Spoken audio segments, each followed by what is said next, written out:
नमस्कार विद्यार्थी मित्रों तथा अध्यापक मित्रों। सरकारी विनयन कॉलेज बायड, सरकारी विनयन अने वाणिज्य कॉलेज गामपोई, सरकारी विनयन अने विज्ञान कॉलेज हारीज तथा सरकारी विनयन कॉलेज भापर चारे कॉलेज उत्तर गुजरात यूनिवर्सिटी संलग्न चारे कॉलेजना उपक्रमथी आजथी foundation elective semester 2 compulsory Sanskrit माटे व्याख्यान श्रेणीनुं आजथी आयोजन करवामां आवेलुं छे। आयोजन करवामां संपूर्ण एवा मार्गदर्शक चारे कॉलेजना आचार्यश्रीओ तेमज मारी साथी अध्यापक मित्रों तमाम आज जे उपस्थित है, आज आपने व्याख्यान आपवाना छे तेवा श्री मारा मित्र एवा हार्दिक गोहिल साहेब श्री तथा सरकारी विनयन अने वाणिज्य कॉलेजना संस्कृत विषयना अध्यापक श्री भावप्रकाश भाई गांधी, हारीज कॉलेजना अध्यापक श्री डॉक्टर कश्यप त्रिवेदी तथा भाभर कॉलेजना अध्यापक श्री विष्णु प्रसाद रावल चारे अध्यापक मित्रों अने हार्दिक भाई गोहिल जे आजना अतिथि छे अने जे आपणने आजे व्याख्यान पण सुंदर मजानुं आपवाना छे। भासनुं जीवन समय अने कवन स्वप्न वासवदत्तम ना करता के जे ना जीवन समय अने कवन विषयक आज आपणे माहिती मेळवीशुं। आज आपणी साथे उपस्थित छे सरकारी विनयन कॉलेज बायडना आचार्यश्री जे आपणने आज शुभेच्छा संदेश आपशे। हूँ विनंती करीश सरकारी विनयन कॉलेज बायडना आचार्यश्री डॉक्टर एस.बी. भावसार साहेबनी के तेओ आज आपणने प्रेरक संबोधन करशे।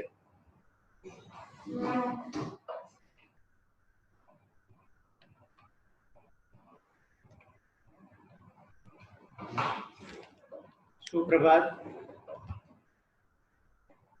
संस्कृत विषयना अध्यापकों के जेमणे आटલું सुंदर आयोजन कर्યું છે અને ખાસ કરીને આ કોવિડ-19 સમસ્યા પેન્ડેમિક સામે જ્યારે સમગ્ર દેશ લડી રહ્યો છે ત્યારે ભારત દેશની અંદર જે આપણું યુવાધન છે તે આ સમયે વિશ્વના અન્ય દેશોની પાછળ ન રહી જાય। આપણા વિદ્યાર્થીઓને આ સમયે પણ અભ્યાસની તમામ તકો અને સુવિધાઓ આપણે મોકલી શકીએ। ખાસ કરીને જે રિમોટ એરિયાના નાના ગામોના વિદ્યાર્થીઓ છે એમને પણ સરકારશ્રીના સહયોગથી ઇન્ટરનેટ, ટેબ્લેટ, કમ્પ્યુટર, મોબાઈલ, નમો વાઈફાઈ આ બધી સુવિધાથી તમામ કોલેજોને સજ્જ કરી અને વિદ્યાર્થીઓ સાથે કેવી રીતે પહોંચી શકાય અને એમનો અભ્યાસ સતત ચાલુ રહે એ માટે સંસ્કૃત વિષયના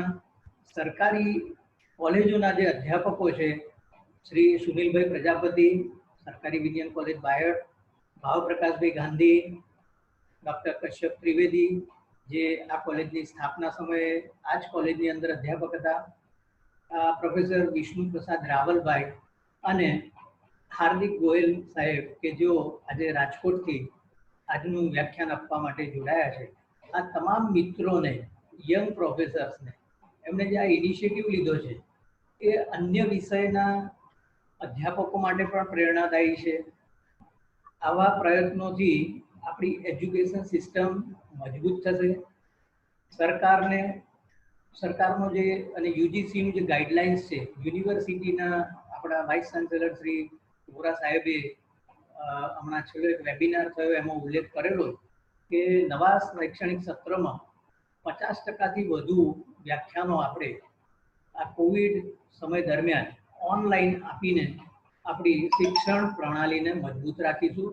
વિદ્યાર્થીઓને શિક્ષણથી વંચિત ન રહી જાય એ માટેનો એક પ્રયાસ કરવો પડશે અને આ એની એક શુભ શરૂઆત છે।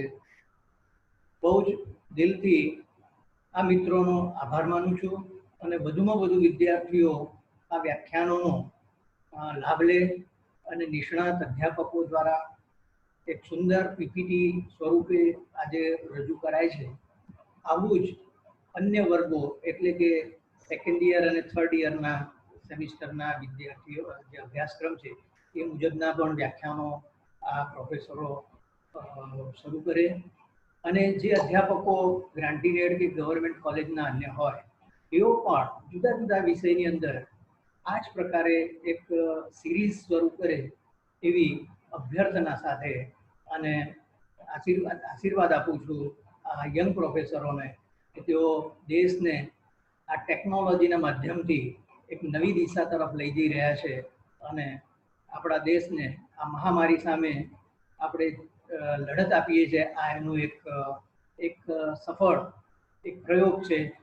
મને ખાતરી છે કે ભારતની અંદર એવા યુવાધન છે કે જે વિશ્વની કોઈ પણ મહાસત્તાને હરાવી શકે એ રીતે આ દેશને ભવિષ્યમાં ઇકોનોમિકલી, એજ્યુકેશનલી તૈયાર કરશે અને આપણા યુવાધનને એક વિશ્વ પટલ પર કોમ્પિટિટિવ વાતાવરણમાં ક્યાંય પાછા નહીં પડવા દે. અસ્તુ. Thank you.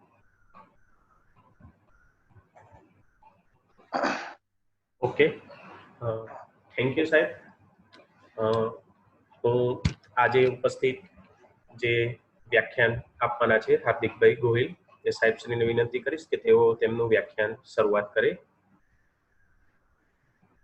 નમસ્કાર વિદ્યાર્થી મિત્રો, બાયડ કોલેજના આચાર્યશ્રી અને તેમજ આ લેક્ચર સિરીઝમાં જોડાયેલા અન્ય કોલેજના આચાર્યશ્રીઓ, અધ્યાપકશ્રીઓ અને આ વેબ સિરીઝનું સંકલન કરનાર એવા મારા સ્નેહી મિત્ર સુનિલ પ્રજાપતિ, આપ સર્વેનું સ્વાગત છે. અને આ લોકડાઉનના સમયમાં આવી વિદ્યાર્થીઓની સાથે જોડાવાની એક ઉત્તમ તક મને આપવામાં આવી છે, બદલ હું આપ સર્વેનો આભાર માનું છું અને હું મારી જાતને ધન્ય સમજુ છું કે વિદ્યાર્થીઓ સાથે મુલાકાત કરવાનો એક આ ઉત્તમ અવસર આપણને પ્રાપ્ત થયો છે. આજે વિદ્યાર્થી મિત્રો આપણે એક એવા વ્યક્તિત્વની ચર્ચા કરવાના છીએ, એક એવા વ્યક્તિત્વના સર્જનની ચર્ચા કરવાના છીએ કે જે સંસ્કૃત સાહિત્ય જગતમાં અમર સ્થાન ધરાવે છે અને આજે પણ એના ગ્રંથોને આધારે ઘણા કવિઓ જન્મ્યા છે.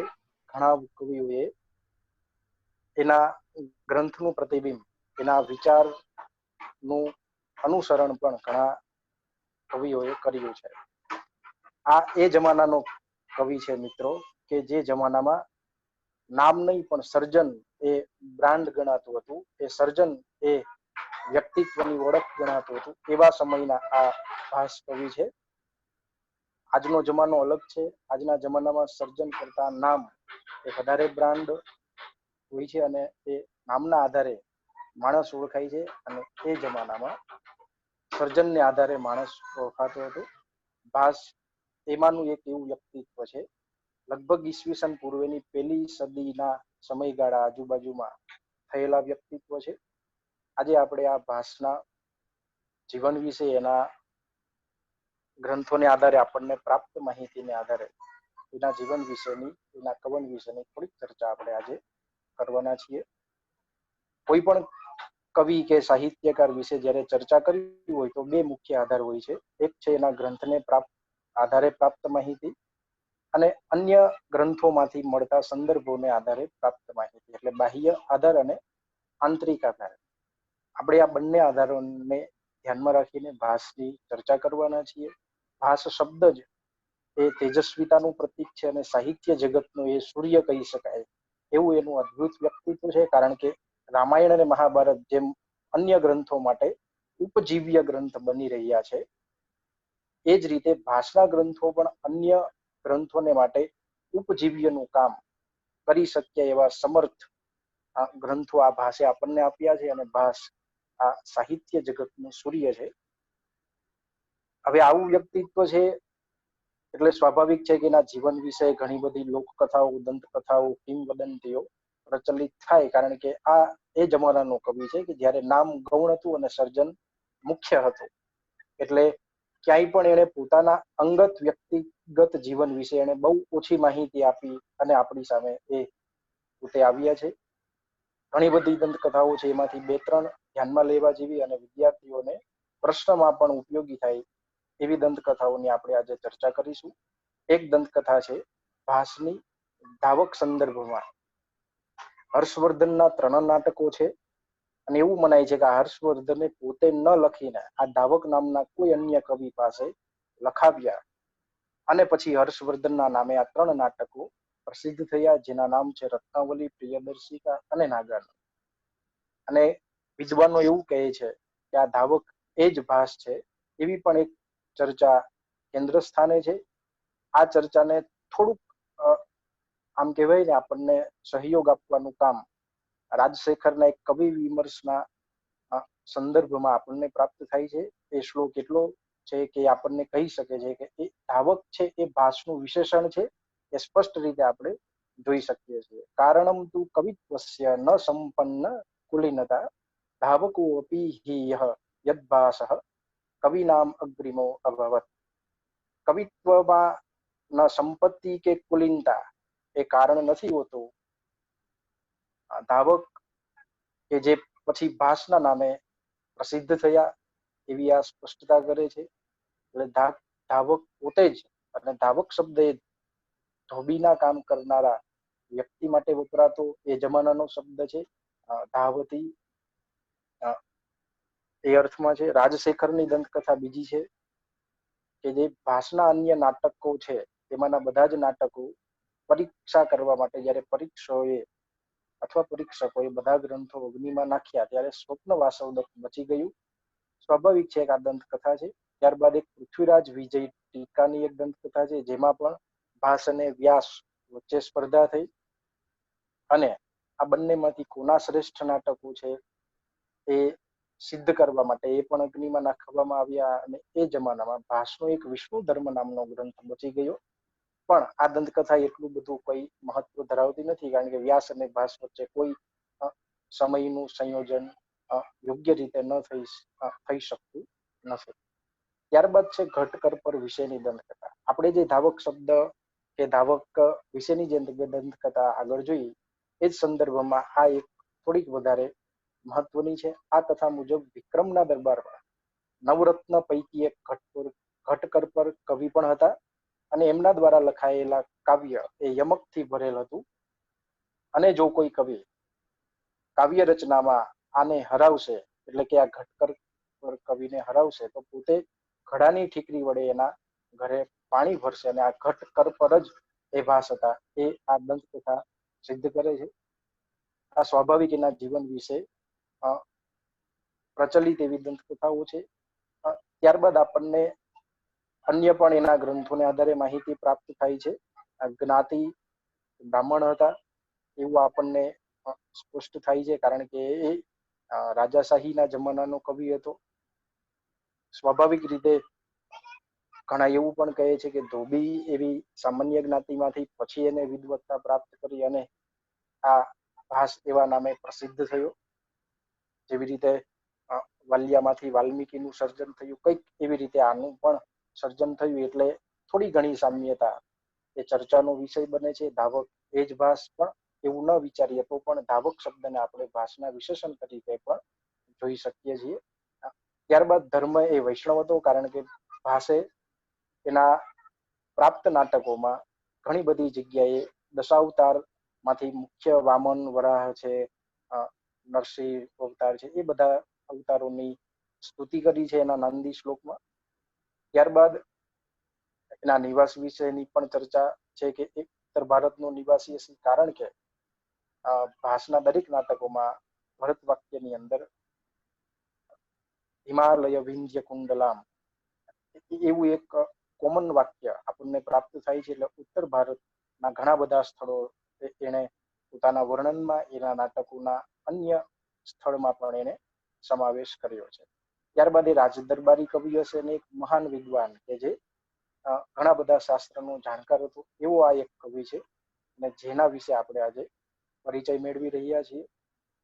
હવે એક બીજી ખાસ વાત, દંતકથાઓ માંથી બહાર આવીને હવે આપણે તેના અન્ય ગ્રંથોમાં પ્રાપ્ત ઉદાહરણો એના વિશે થોડીક ચર્ચા કરીશું. સાહિત્ય જગતમાં સૌથી પહેલા ભાસનો ઉલ્લેખ આપણને કાલિદાસના માલવી કાવ્યમિત્રમાં પ્રાપ્ત થાય છે. કાલિદાસ જ્યારે પોતાના નાટકોની શરૂઆત કરી રહ્યો છે ત્યારે એની સામે એક ઉત્તમ નાટ્યકાર તરીકે ભાસ એની નજર સામે છે. એક ભાસના નાટકો કાલિદાસ માટે ચેલેન્જ સ્વરૂપ છે, અને એટલા માટે એ જ્યારે લખી રહ્યો છે ત્યારે એને પણ થોડીક મનમાં એ છે કે પ્રથિત યશસામ ભાસ કવિ પુત્ર સૌમિલકાદીનામ પ્રબંધાન અતિક્રમ્ય વર્તમાન કવે કાલિદાસસ્ય ક્રિયામિમામ દ્રષ્ટુમ કથમ પરિષદો બહુમાન. એટલે કહે છે કે આવા પ્રથિત યશ એટલે કે જેણે યશ કીર્તિ પોતાના નાટકો અને રચનાઓ દ્વારા પ્રાપ્ત કરી છે એવા ભાસ કવિપુત્ર કે સૌમિલક આવા કવિઓ ના પ્રબંધા અતિક્રમ્ય પ્રબંધોને વાંચીને એના નાટકોને જોઈને આ સમાજ મોટો થયો છે ને એવા સમયે વર્તમાન કવે એટલે કે આ વર્તમાનમાં એવા કાલિદાસની આ નવી ક્રિયા એટલે કે આ એની નવી રચના જે છે માલવિકાગ્નિ મિત્ર એને આ પરિષદ એટલે કે આ પ્રેક્ષક ગણ એ કઈ રીતે બહુમાન આપશે?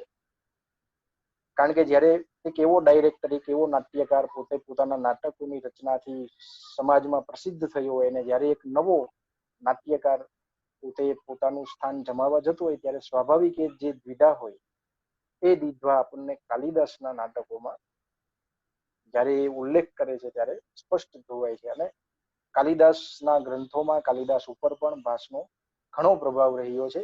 આપણે એના અન્ય ગ્રંથોની ચર્ચા કરીશું ત્યારે આપણે એને સ્પષ્ટતા જોતા જશું. ભાસનો બીજો ઉલ્લેખ આપણને હર્ષચરિતમાં મળે છે, જે આપણને ભાસના નાટકો જે લખાયા છે એની વિશેષતાઓ શું છે તો કે સૂત્રધાર કૃતારંભ.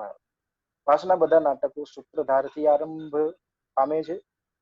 નાટકૈ બહુ ભૂમિકૈ એ સ્પષ્ટ કરે છે કે ભાસના નાટકોના જે પાત્રો છે એ વિવિધ ભૂમિકા વાળા છે અને ભાસનું સૌથી કહેવાય ને એક મહત્વનું પાસું છે એ પાત્રાલેખન છે. ભાસે એવા સરસ પાત્રોનું આલેખન કર્યું છે કે એ અમર બની ગયા છે.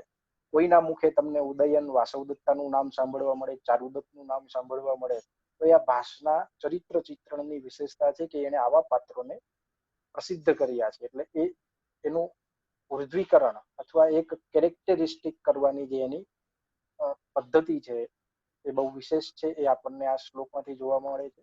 સપતાકૈ યશઃ લેભે. પતાકા સ્થાનક પણ એ ઘણી જગ્યાએ આ ભાસના નાટકોમાં ઉત્તમ છે, કારણ કે નાટકના લક્ષણોમાં એક લાક્ષણિક શબ્દ છે સપતાકા. ભાસો દૈવ કુલૈહિ ઈવ. અને આવો ભાસ એ દેવતાઓના સમૂહની જેમ પ્રસિદ્ધ થયું છે. લેભે યશ, એને યશ પ્રાપ્ત કર્યું છે. એટલે ભાસના નાટકોની વિશેષતા 7મી સદીના થયેલા બાણભટ્ટ પણ એ સ્વીકારે છે. અવંતી સુંદરી કથામાં પણ જે ઓલી દંતકથાઓ આપણે જોઈએ એ દંતકથાના સંદર્ભમાં એક સરસ સ્ટેટમેન્ટ આપણને મળે છે અવંતી સુંદરી કથામાં.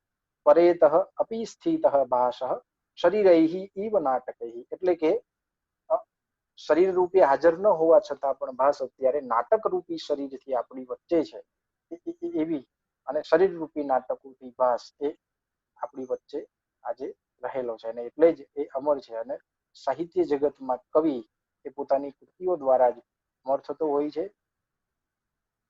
જરા મરણજમ ભયમ, આવો એ ભય અને નથી હોતો. સુક્તિ મુક્તાવલીમાં પણ રાજશેખર સ્વપ્નવાસવ દત્તના સંદર્ભમાં જે આપણે દંતકથા જોઈએ એના જ સંદર્ભમાં આ શ્લોક છે. ભાસ નાટક ચક્રે અપી ઈચ્છકૈ ક્ષિપ્તે પરીક્ષિતુમ સ્વપ્નવાસવ દત્તસ્ય દાહકો અભુન્ન પાવક. આ 9મી સદીના થયેલા રાજશેખર કવિ છે, જેણે કાવ્ય મીમાંસા ગ્રંથ લખ્યો છે અને એના ગ્રંથમાં આપણને આ શ્લોક પ્રાપ્ત થાય છે કે અગ્નિમાં એ સ્વપ્નવાસવ દત્તને પણ બાળી ન શક્યો. એટલે કે આ સ્વપ્નવાસવ દત્ત એ ભાસના 13 નાટકોનું પ્રતિનિધિત્વ કરનારી એવી ઉત્તમ કૃતિ છે, એવું ઉત્તમ સર્જન છે.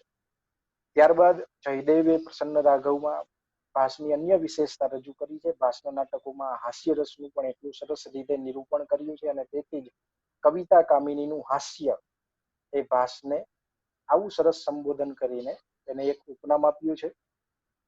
ત્યારબાદ ગૌડવહોમાં વાક્યપતિ રાજે પણ ભાસને અગ્નિમિત્ર કહીને એને સંબોધિત કર્યા છે.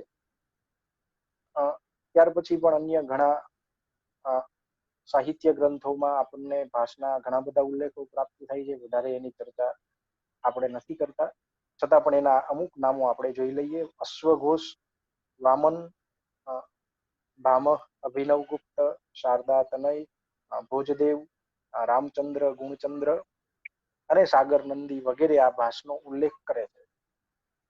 આ મહત્વની બીજી વિશેષતા આપણે એના કવન વિશે ચર્ચા કરીએ એ પહેલા ભાસના જે આ ઉલ્લેખો મળે છે એ ફક્ત આપણને અન્ય ગ્રંથોમાં ભાસનું નામ માત્ર અથવા તો એના એકાદ બે શ્લોકો ક્યાંક આપણને પ્રાપ્ત થાય છે, પણ છેક લગભગ 19મી સદી સુધી આપણને ભાસનું એક પણ નાટક હસ્તપ્રત સ્વરૂપે પ્રાપ્ત થયું નથી. એટલે સાહિત્યના લગભગ 1900 વર્ષ સુધી એ ભાસના નામ માત્રથી આ સાહિત્ય જગતે ભાસનો પરિચય મેળવ્યો છે.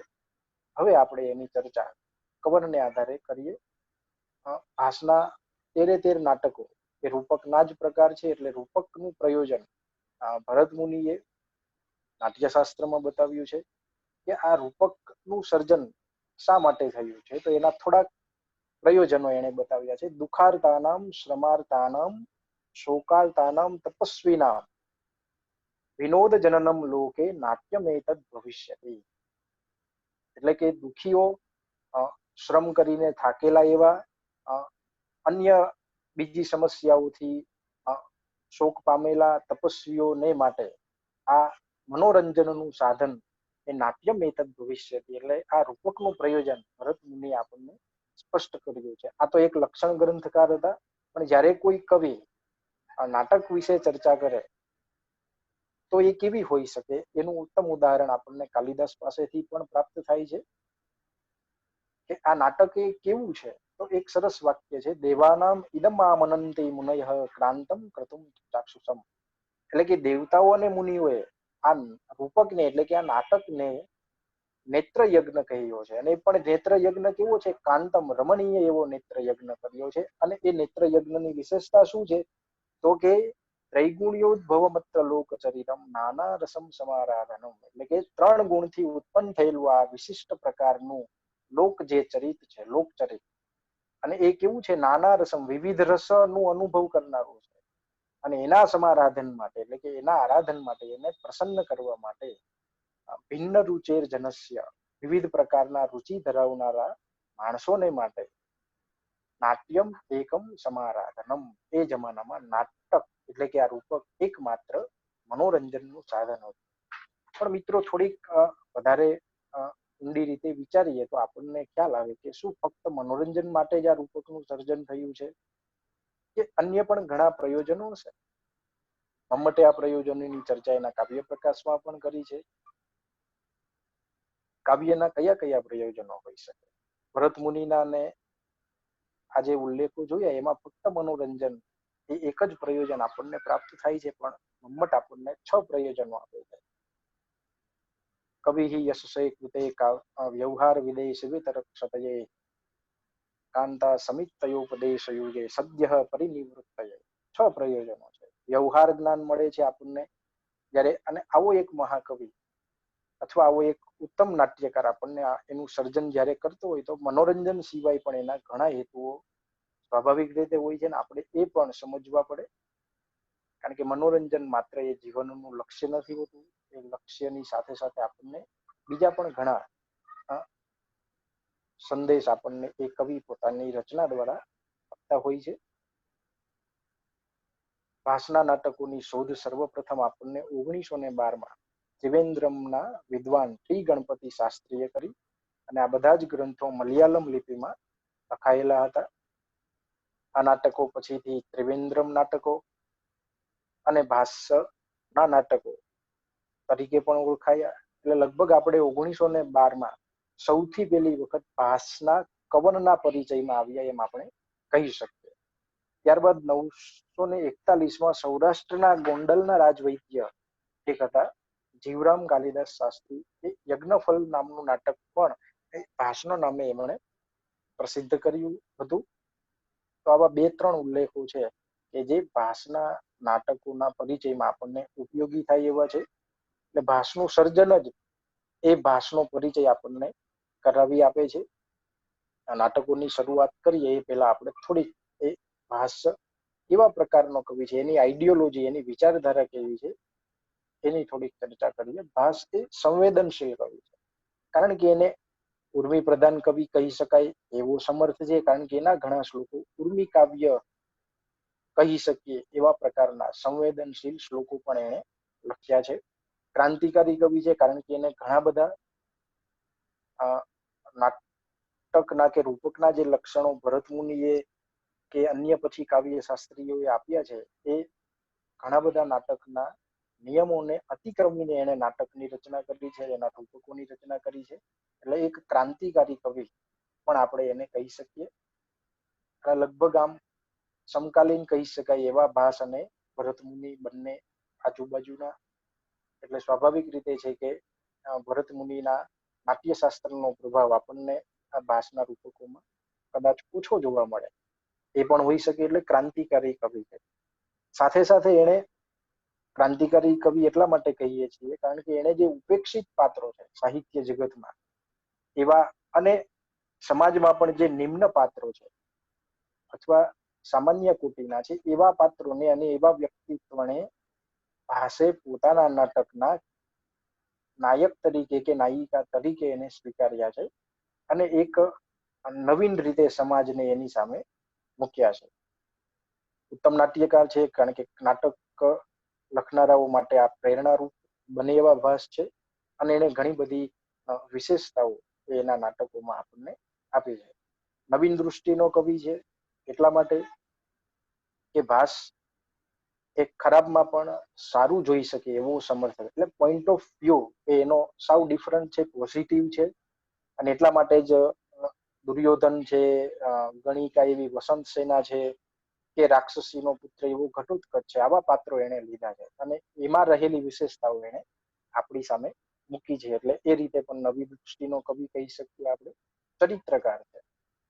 ચરિત્રકાર એટલા માટે કારણ કે એને નાટકોમાં બે મહત્વની વસ્તુ ઉપર ભાસે ખૂબ જ ધ્યાન આપ્યું છે. એમાંની એક વાર્તાલેખન કળા અને એની સંવાદ કળા બહુ જ ઉચ્ચ કોટીની છે. કે આપણે જયારે એના નાટકોનો અભ્યાસ કરીએ ત્યારે આપણે એને સ્પષ્ટ રીતે સમજી શકીએ. હવે થોડાક ભાસના જે 13 રૂપકો આપણને પ્રાપ્ત થાય છે એનો થોડોક આંશિક ખ્યાલ મેળવીએ. રામાયણ આધારિત 2 નાટકો પ્રાપ્ત છે, પ્રતિમા નાટક અને અભિષેક નાટક. ત્યારબાદ આપણને મહાભારત આધારિત 6 નાટકો પ્રાપ્ત થાય છે, જેના નામ છે દૂતવાક્ય, દૂત ઘટોત્કચ, કર્ણબાર, ગુરુભંગ, પંચરાત્ર અને મધ્યમ વ્યાયો. ઉદયન કથા આધારિત અન્ય 2 નાટકો છે, પ્રતિજ્ઞા યૌગંધરાયણ અને સ્વપ્ન વાસવદત્ત. ત્યારબાદ કૃષ્ણ કથા આધારિત બાલચરિત છે, લોકકથા આધારિત અન્ય 2 રૂપકો પ્રાપ્ત છે, ચારુદત્ત અને અવિમારક. આમ કુલ 13 નાટક પરંપરા આપણને એ ગણપતિ શાસ્ત્રીના માધ્યમે સાહિત્ય જગતને, એટલે કે સંસ્કૃત સાહિત્યમાં આપણને આ 9 રત્નો અથવા તો 13 રત્નો કહી શકીએ એવા 13 રત્નો આપણને પ્રાપ્ત થયા છે. ના 13 નાટકો ભાસના છે. એ પણ એક અન્ય ચર્ચાનો વિષય છે. પણ મારો અંગત મત એવો છે કે જ્યારે તમે કોઈ કુદરતનું સર્જન નિહાળવા જતા હોય ત્યારે તમે એના સર્જક વિશેની ચર્ચામાં પડતા નથી, પણ આપણે એનો લાહવો લેવા માટે ફક્ત એના સ્વાદમાં, એના આહલાદનમાં ડૂબી જવું એ મહત્વનું છે. 13 નાટકો ભાષે લખ્યા કે ન લખ્યા એ પછીનો પ્રશ્ન છે, પણ આ 13 નાટકો એ એટલા ઉત્તમ છે કે, અને એની ઘણી વિશેષતાઓ પણ છે કે આ 13 નાટકો ભાષના છે એવી એક યુનિક પેટર્ન ભાષે આપી છે. એ પણ એક અન્ય પ્રશ્નનો વિષય છે જે આપણે એને ભાષનાત્મક ચક્ર તરીકે ઓળખી શકીએ છીએ. અને એમાં પણ 3 પક્ષ છે, તટસ્થ, અનુકૂળ અને પ્રતિકૂળ પક્ષ. એ વિદ્વાનોએ પોતાના મતો એમાં ઘણા બધા આપ્યા છે. એકાદ 2 મતની આપણે ચર્ચા આમાં પણ કરવાના છીએ. ત્યારબાદ આપણને મહાભારત આધારિત જે 6 નાટકો મળે છે એનો પરિચય લઈએ. દૂત ઘટોત્કચ આ એવું નાટક છે કે જે એકાંકી કહી શકીએ. એટલે એક નાના એવા પ્રસંગને, મહાભારત કથા આધારિત છે. અભિમન્યુના મૃત્યુ પછી ધૃતરાષ્ટ્ર પાસે કૃષ્ણ દ્વારા આ ઘટોત્કચનું દૂત કાર્ય ભાસે અહીંયા નિરૂપ્યું છે. અહીંયા 2 વિશેષતા છે. આ ઘટોત્કચ છે એ રાક્ષસીનો પુત્ર છે અને છતાં પણ એક ઉત્તમ મનુષ્ય તરીકેનું એનું વર્તન આપણને આ એના રૂપકમાં જોવા મળે છે. ઘટોત્કચનું પાત્રનું જે ઉર્ધ્વીકરણ છે ભાસે અહીંયા કર્યું છે.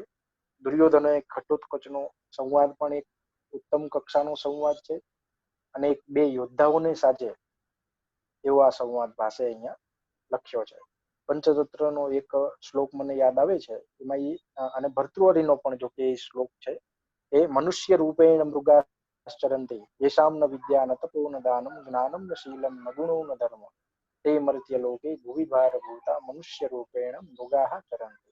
ભર્તૃહરિ એવું કહે છે મિત્રો કે મનુષ્યના રૂપમાં આ પૃથ્વી ઉપર હરણાઓ કે પશુઓ ફરી રહ્યા છે કે જેની પાસે વિદ્યા જ્ઞાન કલા વગેરે વગેરે નથી.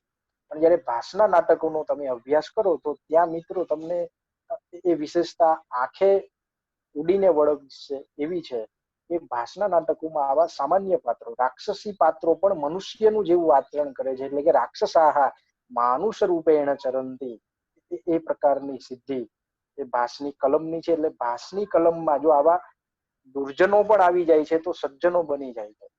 આ એના પાત્રની અથવા એના પાત્રલેખન કળાની વિશેષતા છે. ત્યારબાદ બીજું નાટક છે કર્ણભાર.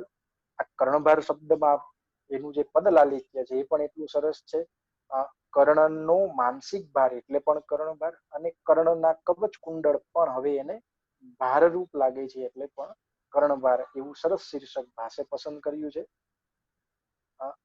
ભાસના દરેક નાટકમાં આ એક કરુણરસ પ્રધાન એવું નાટક છે. ભાસે લગભગ 13 નાટકોમાં ઘણા બધા રસોને પ્રધાન બનાવીને નાટ્ય રચના કરી છે. મહાભારતના યુદ્ધ વખતે કર્ણની વ્યથા, ઇન્દ્રનું કપટ અને કર્ણની દાનવીરતા, આ 3 બાબતોને આ એકાંકી રૂપકમાં સરસ રીતે ઉજાગર કરવાનો પ્રયત્ન કર્યો છે. કર્ણના પાત્રની ઉત્તમમાં ઉત્તમ વિશેષતા જે મહાભારતમાં આપણને એટલી બધી પ્રાપ્ત નથી થઈ, એ બધી જ વિશેષતાઓ ભાસ દ્વારા આપણને મળે છે. એટલે ઉપેક્ષિત પાત્રો જે રહ્યા છે અન્ય સાહિત્યમાં, એ પાત્રોને એને અહીંયા કેન્દ્રનું સ્થાન આપ્યું છે. 2-3 સંવાદો પણ આના સરસ છે. હૃદેષુ દેહેષુ ગુણાહ ધરંતે. માણસ મરી જાય લડતા લડતા તો પણ એના ગુણો એ જીવંત રહે છે, એટલે કે એના રહેલા સારા ગુણો એ ક્યારેય મૃત્યુ પામતા નથી, અને એના ગુણોને આધારે જ માણસ પછી અમર રહેતો હોય છે. એટલે કર્મ પ્રાધાન્ય એ ભાસના આ નાટકમાં આપણને આ સંવાદમાં જોવા મળે છે. પછીનું એક બીજું સરસ કર્ણની દાનવીરતા પ્રગટ કરતું એવું છે. હુતમ ચ દત્તમ ચ તથૈવ તિષ્ઠવે. હોમેલું અને દાન કરેલું ક્યારેય નિષ્ફળ નથી જતું, અને એટલા માટે કર્ણને ખબર છે કે કપટ વેશધારી એવો આ ઇન્દ્ર મારી સામે આવ્યો છે, તો પણ એ જો કોઈ વ્યક્તિ એની પાસે યાચના કરે છે તો એને ખાલી હાથે ન જવા દેવું, એ કર્ણનું નિયમ છે. અને એટલે એ તો પણ એને એના કવચ કુંડળ દાનમાં આપે છે, અને ઇન્દ્ર એ પોતાનું આવા કપટને થોડોક ઓછો કરવા માટે એને વિમલા નામની શક્તિ પણ પાછળથી આપે છે. એટલે આવું કર્ણને આમ કહેવાય ને એક પ્રકારની વિશેષ રીતે આપણી સામે મૂકવાનું કામ ભાસે કર્યું છે. ત્યાર પછીનું બીજું નાટક એ મધ્યમ વ્યાયોગ છે. અહીંયા પણ ફરીથી ઘટોત્કચને જ કેન્દ્રમાં રાખીને ભાસે આ નાટક લખ્યું છે, અને આ વ્યાયોગ પ્રકારનું રૂપક છે એમ પણ કહે છે, કારણ કે આ રૂપકના શીર્ષકમાં જ વ્યાયોગ શબ્દ વાપર્યો છે. એકાંકી પ્રકારનું છે. વીરરસ એ આનો મુખ્ય છે. આની કથા પણ મહાભારત આધારિત છે. પાંડવના વનવાસ દરમિયાન ભીમનો પુત્ર એ બ્રાહ્મણ પરિવારને બંદી બનાવે છે, અને માતા પિતા અને પુત્રનું ઉત્તમ મિલન એ કેવું હોઈ શકે એની આ કથા છે. ઘણા બધા પ્રકારના વિશિષ્ટ મિલનો છે. મધ્યમના માધ્યમથી થતા એવા 3 વ્યાયોગ. વ્યાયોગ પણ અહીંયા પદલાલિત્ય સભર પદ છે. વિશિષ્ટ પ્રકારનો યોગ એટલે વ્યાયોગ, અને વ્યાયોગ એ રૂપકનો એક પ્રકાર પણ છે. એટલે એ રીતે પણ અહીંયા ભાસે આ રૂપકનું નામ મધ્યમ વ્યાયોગ રાખ્યું છે, કારણ કે મધ્યમ એ કેન્દ્રવર્તી છે, અને વિશિષ્ટ રીતે આપણને આ નાટકમાં ઉત્તમ પ્રકારની નાટ્ય કળા પણ ભાસની જોવા મળે છે. ઘટોત્કચના પાત્રનું અહીંયા પણ ઉર્ધ્વીકરણ કર્યું છે. રાક્ષસીનો પુત્ર હોવા છતાં પણ એ માતૃભક્તિ એની જોવા મળે છે. એનો પિતૃપ્રમ પણ એટલો જ આપણને અહીંયા જોવા મળે છે. અને એટલે જ્યારે બ્રાહ્મણ પરિવારને કેદ કરે છે અને ભીમ જ્યારે બચાવવા આવે છે તો એની સાથે લડતા પણ એ બહુ સરસ મજાની યુક્તિ ભાસ આપણને ઘટોત્કચના મુખમાં મૂકી આપે છે. મુચ્યતામ ઇતિ વિશ્રબ્દમ બ્રવીતિ યદિ મે પિતા ન મુચ્યતે તથાપિ એષ ગૃહીતો માતુરાજ્ઞયા. અને કહે છે કે જો મારા પિતા સ્વયં આવીને પણ મને એમ કહે કે આ તમે આ બ્રાહ્મણ પરિવારને છોડી દો, તો પણ હું આ પરિવારને ન છોડું, કારણ કે માતુરાજ્ઞયા એટલે માતૃ પ્રેમ કેટલો એનો પ્રબળ છે આપણને સ્પષ્ટ થાય છે. અને જ્યારે છેલ્લે મિલન થાય છે અને બધી જ યોજના ભીમને ખબર પડે છે, ત્યારે ભીમ નો સ્ત્રી પ્રત્યેનો આદર એ એટલો સ્પષ્ટ છે કે એ કહે છે, જાત્યા રાક્ષસી ન સમુદાચારેણ, ખરેખર તું જાતિથી જ રાક્ષસી છે, આચરણથી નહીં. એટલે તમે જુઓ કે ભાસનો આ પોઈન્ટ ઓફ વ્યૂ છે નાટકના પાત્રોને આપણી સામે મૂકવાનો, અને કર્મને આધારે એ ખરેખર માણસ છે, ભલે જન્મથી એ રાક્ષસી કુળમાં જન્મેલી હોય. ત્યાર પછીનું એક રૂપક છે આપણી પાસે દૂતવાક્ય, એ પણ એકાંકી છે, વીરરસથી ભરેલું છે. પાંડવોના વનવાસ પૂર્ણ થયા પછી યુદ્ધના સમાધાન માટે અને પાંડવોના ભાગ માટે કૃષ્ણનું દૂતકર્મ એ આપણી સામે આવે છે. કૃષ્ણનું આ કાર્ય એ એવું છે કે ઘણી બધી રીતે આપણે ચર્ચાનો વિષય બન્યો છે કે કૃષ્ણ યુદ્ધખોર હતા, અથવા તો આ યુદ્ધની પ્રેરણા અર્જુનને આપી અને પછી યુદ્ધ કરાવ્યું. પણ આ દૂત વાક્ય દ્વારા આપણને કૃષ્ણનું એક ઊંડા કાર્ય, કે હજી પણ જો યુદ્ધ ન થાય એવો પ્રયત્ન કૃષ્ણનો આ એકાંકીમાં આપણને પ્રાપ્ત થાય છે. અને દુર્યોધનની પાસે જઈને રાજ્યની માંગણી કરે છે કે હજી પણ તમે જો અડધું રાજ્ય પાછું આપી દેવા માંગતા હોય તો યુદ્ધનો પ્રશ્ન એ અટકી શકે છે. છતાં પણ દુર્યોધન દ્વારા કૃષ્ણનું અપમાન થાય છે અને કહે છે કે ન દાસ્યે તૃણમપી પિતૃભુક્ત વીર્યભુક્તે સ્વરાજ્ય, એટલે કે પિતૃઓ દ્વારા ભોગવવામાં આવેલા રાજ્યના તણખલા ભાર પણ હું એ આ પાંડવોને એમાંથી કશું જ આપીશ નહીં. આટલી વાતથી પણ જ્યારે દુર્યોધન નથી સમજતો, ત્યારે કૃષ્ણ ફરી એને વિરાટ સ્વરૂપનું દર્શન કરાવે છે. છતાં પણ એને એ જ્ઞાન થતું નથી કે મારે અડધું રાજ્ય પ્રાપ્ત કરવું છે. એટલે કૃષ્ણનો યુદ્ધ ન કરવાનો આ ઉત્તમ પ્રયત્ન બતાવવા માટે ભાષે આપણને આ એક રૂપક આપ્યું છે, રાજનીતિનું વર્ણન. અહીંયા પણ થોડી ઘણી એક રાજા તરીકેની એની વિશેષતા દુર્યોધનના પાત્રની આપણી સામે મૂકી છે. રાજ્યમ નામ નૃપાત્મજૈ સહૃદયૈ જીત્વા રિપુન બુજ્યતે. દુર્યોધનના મનમાં રાજ્ય એટલે શું, તો કે એ શત્રુઓને જીતીને જ એનો વિસ્તાર કરવાનો હોય, અને એ કોઈની પાસે યાચના સ્વરૂપે એને પ્રાપ્ત ન કરવાનું હોય, અથવા એની યાચના ન હોય. ત્યાર પછીનું રૂપક છે ઉરુભંગ. આ પણ દુર્યોધનના પાત્રને ઉર્ધ્વીકૃત કરતું એવું રૂપક છે. આ પણ એકાંકી છે અને કરુણ રસથી પૂર્ણ છે. યુદ્ધના અંતે દુર્યોધનના પ્રસંગની કથા છે. યુદ્ધ પૂરું થયા પછી દુર્યોધનનું છેલ્લા સમયની ઘટના એ કેવી રહી એ પણ આપણને આના આધારે ખબર પડે છે. અહીંયા દુર્યોધનનું પાત્ર આપણને પુત્ર પ્રેમી સાથે સાથે માતૃપ્રેમી પણ જોવા મળે છે. મરણ પથારીએ પડેલો એવો દુર્યોધન, નમસ્કૃત્ય વદામિ ત્વામ યદિ પુણ્યમ મયા કૃતમ અન્યસ્યામ અપી જાત્યામ મે તુમેવ જનની ભવ. એટલે કે હે માતા, જો મેં પુણ્ય પ્રાપ્ત કર્યા હોય તો અન્ય જન્મમાં પણ તમે જ મારા માતા બનજો. દુર્યોધનનું હૃદય પરિવર્તન અને ઉદાત્ત વ્યક્તિત્વ પણ આપણને આ રૂપકમાં પ્રાપ્ત થાય છે. પહેલી વખત આપણને ખ્યાલ આવે છે કે દુર્યોધનને પોતાને પસ્તાવો થઈ રહ્યો છે. મહાભારતના યુદ્ધમાં મૃત્યુની પથારીએ પડેલો આ દુર્યોધન બલરામ અને અશ્વત્થામા સાથે જયારે સંવાદ કરે છે, તો એના 2-3 સંવાદ એટલા સરસ છે કે આપણને દુર્યોધન જે થોડીક સહાનુભૂતિ સ્વાભાવિક રીતે થાય એવા સરસ સંવાદો ભાષે લખ્યા છે. એમાંના 2-3 છે. વૈરમ ચ વિગ્રહ કથા વયમ ચ નષ્ટાહ. બલરામ કહે છે, દુર્યોધન કહે છે કે વૈર અને વિગ્રહ કથા બંને નષ્ટ થઈ ગયા. અને બલરામ કહે છે ખરેખર ફલમ અપરિતોષસ્ય, અરે આ તો એના અસંતોષનું જ પરિણામ છે.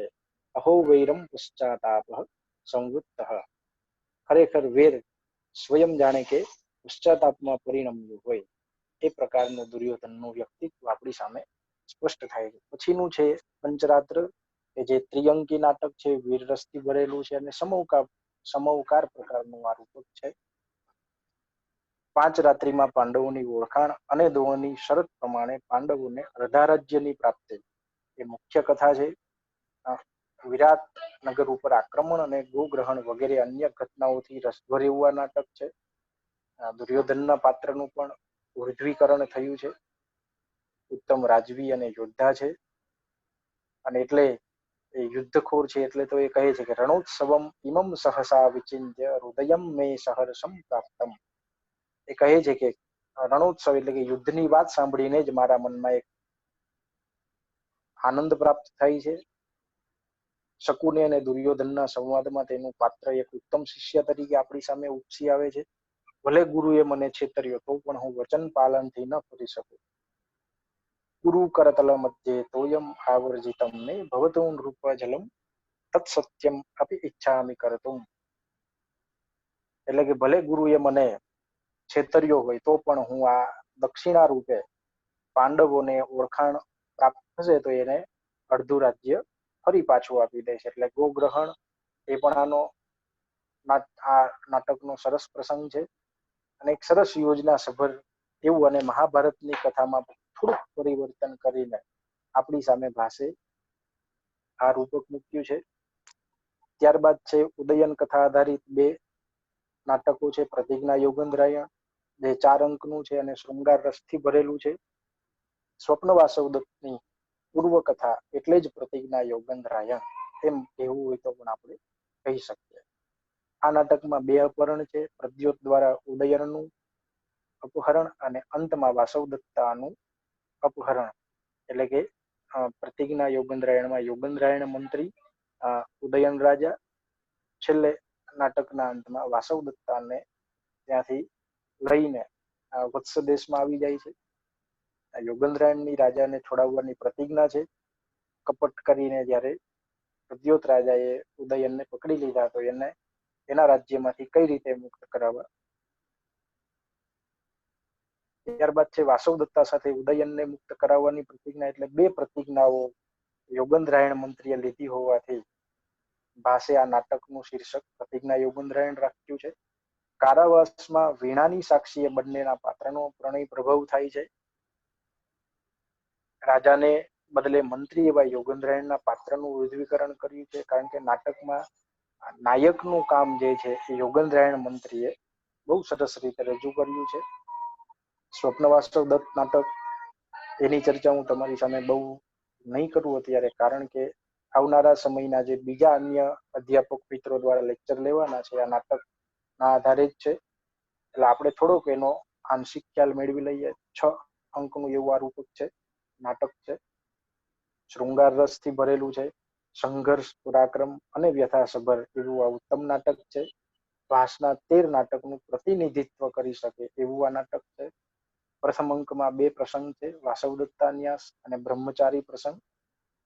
વાસવદત્તાની માનસિક વ્યથા એ બીજા અંકમાં આપણને સ્પષ્ટ થાય છે. ત્રીજા અંકમાં કૌતુકમાલા ગુંફન પ્રસંગ એ પણ એટલો જ મહત્વનો છે. ચોથા અંકમાં પ્રમદવનનું દૃશ્ય એ પણ એટલું સરસ છે. 5મા અંકમાં સ્વપ્ન દૃશ્ય એ તો આ નાટકના કેન્દ્રમાં રહેલું એવું આ સરસ પ્રસંગ ચિત્ર આપણી સામે છે, અને એના જ આધારે સ્વપ્ન વાસવદત્ત એવું નાટકનું શીર્ષક ભાષે પસંદ કર્યું છે. ત્યાર પછી 6ઠા અંકમાં ઘોષવતી વીણા પ્રસંગ અને ચિત્રફલક પ્રસંગ અને પુનર્મિલન. આ આખા નાટકના હાર્દ કહી શકાય એવા 3 વિચાર રત્નો આપણી સામે છે, અને મારે વિદ્યાર્થીઓ સામે મૂકવા છે.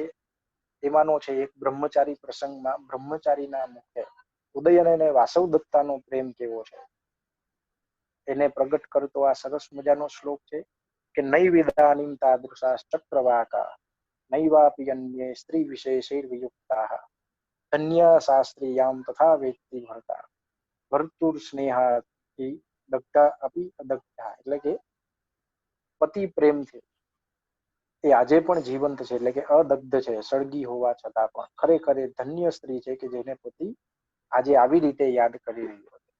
ત્યાર પછીનો એક ઉત્તમ શ્લોક ચોથા અંકમાંથી પ્રાપ્ત થાય છે. દુઃખમ ત્યક્તુમ બદ્ધમૂલો અનુરાગઃ સ્મૃત્વા સ્મૃત્વા યાતિ દુઃખમ નવત્વમ યાત્રા તુ એષા યદ વિમુચ્યૈહ બાષ્પમ પ્રાપ્તા નૃણ્યા યાતિ બુદ્ધિ પ્રસાદ. વાસવદત્તાને યાદ કરતા કરતા ઉદયન કહે છે ખરેખર દ્રઢ મૂળ થી બંધાયેલો એવો અનુરાગ ખરેખર છોડવું મુશ્કેલ છે.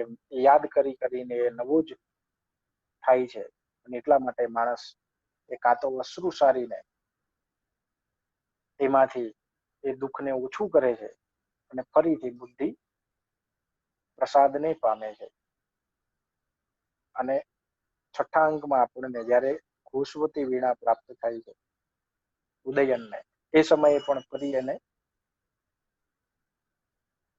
વાસવદત્તા યાદ આવે છે. અને આ પણ એટલું જ સરસ શબ્દ ચિત્ર રજૂ કરે છે કે એ લગ્ન કરીને જ્યારે પ્રદ્યોત રાજા પાસેથી વિદાય લઈ રહ્યો હતો એ વખતે પ્રસ્થાનના સમય એટલે કે વિદાય વખતે આ અવંતી રાજતનયા તેના સ્વજનને યાદ કરતા કરતા ઉદયનના વક્ષસ્થળ ઉપર માથું રાખીને અશ્રુ સારતી એવી વાસવદત્તાની સ્મૃતિ ઉદયનના મનમાં તાજી થાય છે.